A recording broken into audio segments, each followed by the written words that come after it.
you like from Causey there? He's great, kind of a few moments of adversity. It's not easy to stand up there. It obviously affects what the ball's doing for a hitter when he hits it, but when it's that windy, it's not that easy to deal with. And then they took some good swings. They also battled a couple times. We did make some good plays defensively, but there was also a play or two that we didn't make behind him. A couple moments where, he wants to celebrate, or his teammates want to celebrate getting a guy out, and it doesn't happen, so you got to get right back to work. So I think just kind of those blips on the radar screen of adversity were huge, but there wasn't that many of them. They were, like I said, blips kind of sprinkled in amongst some really good pitching. I know you like that arm angle out of the bullpen to start the year, but now at this point, a couple starts, does it maybe creep in your mind being difficult to pull him out of the rotation? Yeah, I think, the game will kind of dictate or give you the information of who you are as an individual and as a team. And I think he already knew, and we did too, that he's fully capable of being a starter. It's going to be a matter of what's best for the team. And sometimes stuff happens where if a guy's sore, you use a guy in a certain situation, Thursday games, they start mixing those in. That's when I think we first started Crochet one year, however it worked out. So there'll be different things that can happen, but if we're going to have the type of season that we want to have, he's going to need to continue to start for us, but also be willing to come in and probably get some guys out in a different situation as well. Tony, I remember with Doe last year and Beam this year, do you kind of prioritize that Saturday spot maybe more than some other coaches? We've argued up in the office before, and it is important. I mean, it's in the middle of the weekend, and the one game in front of you is the most important one. But I think what you need is you'd like to have a guy that's a solid starter in that day two deal, where you can log some innings, and it's not a guy whose pitch count's going to jump up there real quick like some guys can. I've coached various guys. No one pops into mind immediately, but some guys' pitch count can jump real quick on you. And fortunately with Causey and Beam now, because Causey's more of a ground ball guy, and Beam has certainly done his thing for us, you'd like to think you know what you're looking at with innings you have to cover with the bullpen. Ideally, what would a Friday starter look like? A big leaguer? Nah, there's been outliers, but I think, Friday starter, if you were to have a blueprint, would be a guy that's physical enough to withstand the grind of the entire season, and he has quarterback type presence like Beam does. And then you'd like a guy that has 3 pitches for a strike and for strikes. And then in our league, you gotta have big stuff, and that doesn't mean it's got to be loud on the radar gun, big stuff. But you got to have something unique that you can throw at guys where it's not an easy, repetitive look to pick up, because there's so much scouting info now, and these hitters are obviously talented and strong. You mentioned adversity with AJ, but I feel like Binky had some of that too, with some soft hit singles and the air behind him. Just kind of what made him good in those situations. I think all the days leading up to this one, he's a hard worker, man. He's in really good shape. He kind of had to fight for, everything he's gotten since he's been here. I mean, we recruited him and wanted him to be here, but he hasn't been handed anything. He was a guy last year, if you look back, I don't know what his first appearance was, but he was one of those guys in the office, not disrespectfully, but, just confidently sitting there saying, I want to pitch, and I can pitch. And again, the information we were getting with each time he got on the mound was there's this consistent improvement.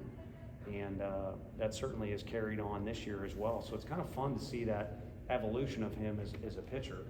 And, same thing, he's a great personality, but it took us about a whole semester to figure out that he had one, because he does everything kind of quiet. He's our sneak attack guy. Several times this year, it feels like you give up a run or two early and then bounce right back. Feels like these guys have great resiliency. Have you noticed that from your team? Yeah, no, I think so. And you got to have the ability to back it up. So fortunately, we're surrounded by some guys that are highly skilled, but something goes wrong, it's either motivation or it's a detriment to your body language, your thought process, the scoreboard, everything else. And you do it enough times, and our guys have now collected a handful of them. You do it enough times, it almost kind of becomes an automatic response. Kind of like, this didn't go well, back out there. I know great defenses in football, it's like a turnover on offense. It's almost like it's a good thing. We get to be back out there and show what we can do and get another stop under not just regular circumstances, but adverse ones. So hopefully those reps will keep piling up, but I really do think it kind of plays into the mindset thing, and we're blessed with some leaders that I think know what works and what doesn't, and they've veered in that direction of what works as of late. How is Cal a different hitter this year? What did you all stress to him as a coaching staff over the offseason? You know, I think there was just numerous talks. There wasn't any one talk, just numerous talks about getting better and, you know, certain situations, how to attack, and then in here, a bunch of different swings, and he had a much better fall. I think part of it is just knowing what it all looks like, because he played at a great junior college and played at a high level and had success, but this is a little bit different. And so just knowing the landscape, I think, is the big thing, and then raising the standards a little bit in certain situations. So it's been a whole body of work, and I think that's still in progress too, but the more he consistently does that, the more he shows guys who I'm not doing their job for them, but it'd be a pretty good one to have around your pitchers, especially if he shows he's swinging the bat better like he is right now.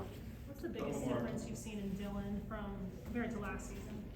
Just more comfortable. He came in, you know, after the summer period. These freshmen now in football, I know they'll come over a semester early. Our guys come in the summer.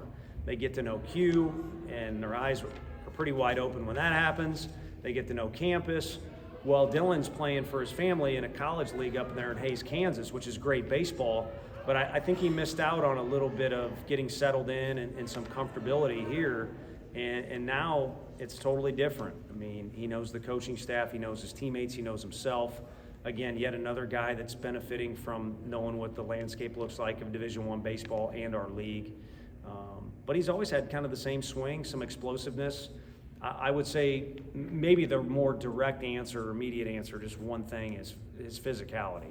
I mean, he's really gotten strong to the point where Q would say it under his breath, but grabbed us a few times in the fall, and so that dude's getting pretty strong, and you can see it.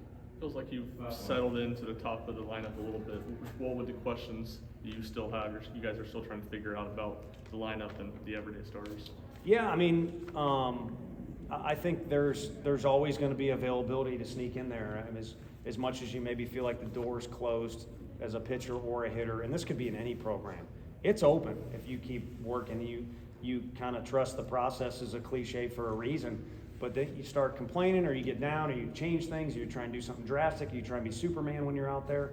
It's not, but if you just keep drilling like Banky has, it'll go in your favor. And for some guys it happens like real quick, and other guys it's a little bit more of a process. But there's availability there, and there's some guys too that need to realize the coach is right or wrong. I don't know how you rank.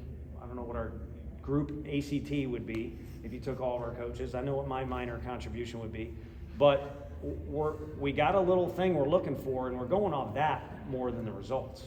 So if you're constantly off the end of the bat, it kind of drives us crazy. And Blake Burke probably got cheated on some at-bats freshman year, but he was just running at the ball too quick, and we don't like seeing that. And he finally calmed down a little bit and started launching some balls as a freshman, you know, talented lineup. But, you know, we're just kind of going off what makes us feel good. You guys are the same way because, you know, you cover us, but you guys got orange on. Your local media, you should have local colors on.